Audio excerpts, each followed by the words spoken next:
Iya, betul. Nabi sudah memberikan informasi atau kabar kepada kita bahwa umatnya ini akan terpecah menjadi 73 golongan.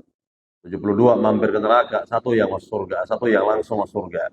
Artinya di sini memang itulah nubuwah, berita kenabian. Pasti terjadi.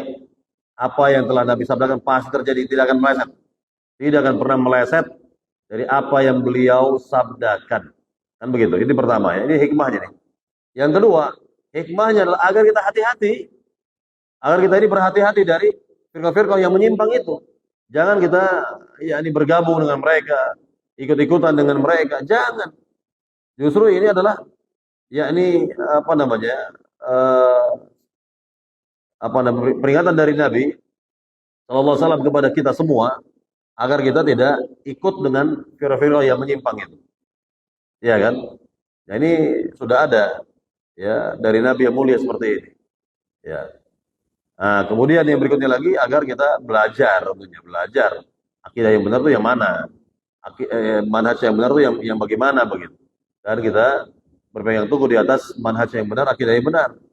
Nah, itulah itu di antara hikmah mengapa Nabi telah mengabarkan 73 golongan ini akan terjadi dan memang telah terjadi. Ya, di antara para ulama berusaha menghitung-hitung sampai akhirnya tepat menjadi 73 golongan. Ada di antara mereka menghitung-hitung, ya siapa-siapa saja yang telah menyimpang dari manhaj jadi sahabat, itu dihitung-hitung oleh mereka.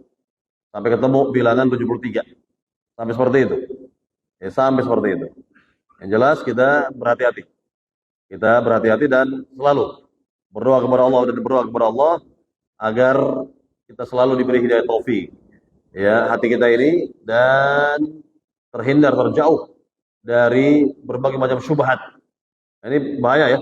Kalau seorang hadir di majelis bukan ilmu, hadir majelis hawa nafsu kita katakan, maka pasti akan kita mendengarkan berbagai macam syubhat.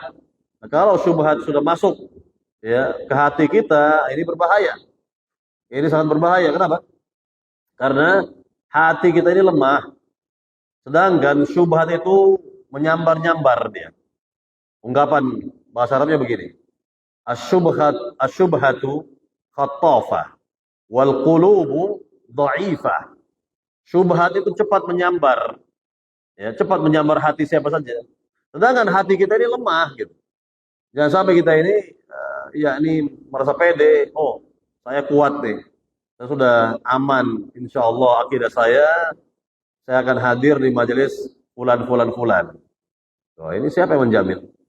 Siapa yang menjamin bahwa hatinya akan selamat kalau hadir di majelis hawa nafsu, bukan hadir di majelis ilmu, begitu ya. Jadi ini yang perlu kita perhatikan, jangan sampai kita ini terjerumus kepada beda-beda atau ya ini di kepala kita ini banyak nyangkut ya syubhat-syubhat. Karena kalau syubhat sudah ada ya di hati seorang sulit untuk dihilangkan. Sulit untuk dihilangkan, sulit. Sulit sekali begitu. Makanya ya seperti ini memang menjadi perhatian dari para ulama sejak zaman dahulu. Sejak zaman dahulu bahkan di antara mereka ucapan-ucapan mereka itu berlebihan, namun yang diinginkannya itu adalah substansinya. Contohnya apa? Di antara para ulama terdahulu mengatakan begini, la ayyashaba ibni ya qiradatan ya wal khinzir ahab ilayya min ayyajlisa ya ma'a sahibi ahli bidah atau sahibil bidah. Seandainya anak saya berteman dengan babi dan monyet, itu lebih saya sukai daripada dia berteman dengan ahli bidah. Bayangkan, kan nggak mungkin ada ya orang temannya kera, monyet atau babi, nggak mungkin ada teman seperti itu, nggak mungkin, ya kan? Namun substansinya itulah yang diinginkan. Ini kehati-hatian mereka di zaman dahulu, ya tidak hadir di majelis ahli bidah, tidak duduk dengan mereka, tidak pula mendengarkan ucapan-ucapan mereka, karena memang khawatir syubhat itu masuk ke dalam hati. Kalau sudah masuk itu berbahaya. Makanya hati kita itu ya mestinya seperti kaca bening yang bersih, bukan seperti spon.